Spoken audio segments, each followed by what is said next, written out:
Good morning, সবাই কেমন আছো? আশা করি সবাই খুব ভালো আছো।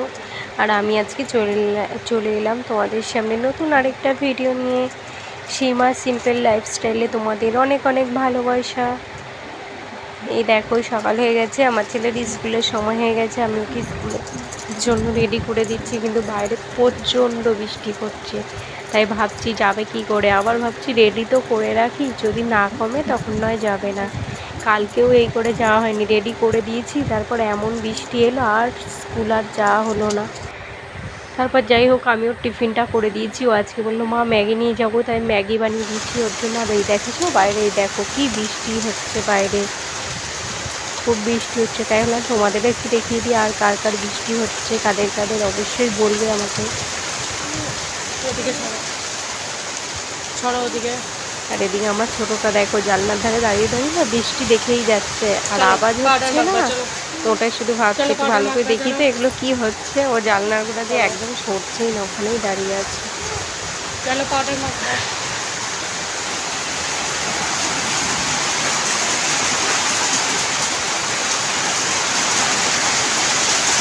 এই বৃষ্টির দিনে গরম গরম খিচুড়ি সাথে বেগুনি সাথে ডিম ভাজা কেমন লাগে খেতে? কার কার এইসব খাবার ভালো লাগে বলো, অবশ্যই বলবে কিন্তু। তারপর দেখো আমি এখানে চলে এসেছি চেয়ার পরিষ্কার করতে, কারণ আমার চেয়ার টেবিলগুলো না অনেক দিন ধরে হয়ে গেছে, মোছা হয় না, তাই একটু নোংরা নোংরা লাগছিলো, তাই একটু মুছিয়ে দিলাম।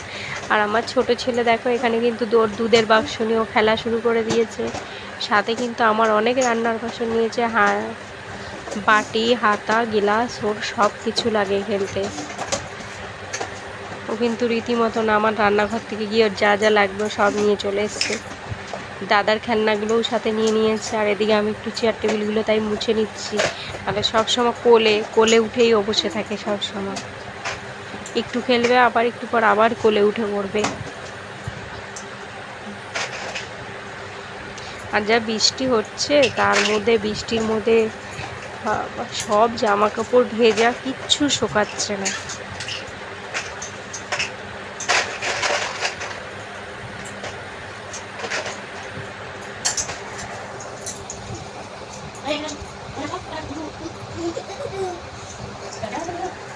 আজকে আর তোমাদের সাথে তাই দুপুরবেলার মেনুটা শেয়ার করতে পারিনি, আমার ছোটো ছেলেটা এত খাচ্ছিল না, তাড়াহুড়ো করে রান্নাটা সেরে ফেলেছি। আজকে কিন্তু আমার দুপুরে মেনুতে ছিল ভাত আর ইলিশ মাছ করেছিলাম, আর ভেন্ডি আলুর তরকারি করেছিলাম, আর ইলিশ মাছের তেল কিন্তু ভাজা করেছিলাম। আর এই দেখো, কালকে আমাদের একজন দাদা না তাল দিয়ে গেছিলো, ওনার গাছের তাল, তাই ভাবলাম তালটা আজকে এবেলা দুপুরবেলাই করে রাখি। তালটা ভালো করে এই যে ঘষে আমি সব করে রেডি করে রেখেছিলাম, শুধু বিকেলবেলা ভাজবো বলে। না বিকেলবেলা আমার ছেলে ঘুম থেকে উঠলে একদম কোল থেকে কিন্তু নামতেই চায় না, তাই ভাবলাম ও দুপুরবেলা ঘুমালেই আমি চলে আসবো। বড়া খাওয়া শুরু হয়ে গেছে, বড়া খাওয়া শুরু। মিষ্টি হয়েছে বড়া, ভাল লাগছে। আর কি করবো, তোমার যে মিক্সির বাটি। এ বললে কোথায় জমি দেখাতে চাও? ও ফোন করলাম, বলতো বলে কালকে একটা সময় বিশ্বনাথ যখন জল হয়ে গেছে।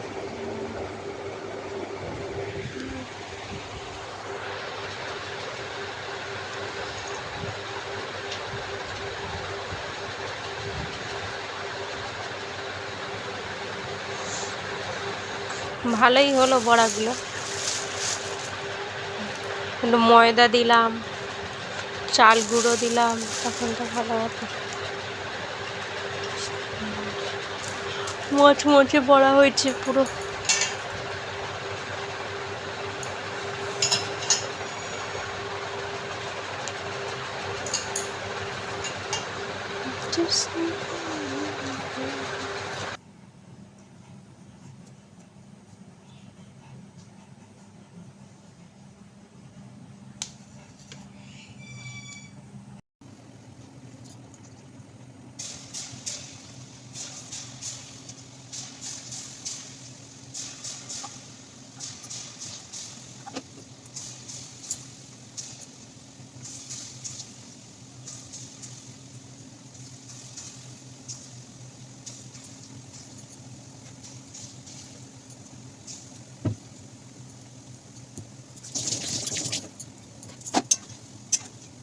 বড়াগুলো ভাজা হয়ে গেলেই কিন্তু আমরা বড়াগুলো নিয়ে বিকেলবেলা বসে পড়বো খেতে, ঠিক আছে?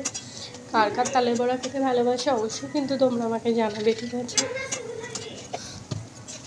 আর এই এখন তালের বড়ার দিনে যদি তালের বড়া না খাই তাহলে কি আর হয় বলো? আমরা বাঙালি, আমাদের তো তালের বড়া খেতেই হয়। আর আমি কিন্তু তালের বড়াগুলো একটু ছোটো ছোটো করেই ভাজি, আমার খুব ভালো লাগে দেখতে, তাকে ছোটো ছোটো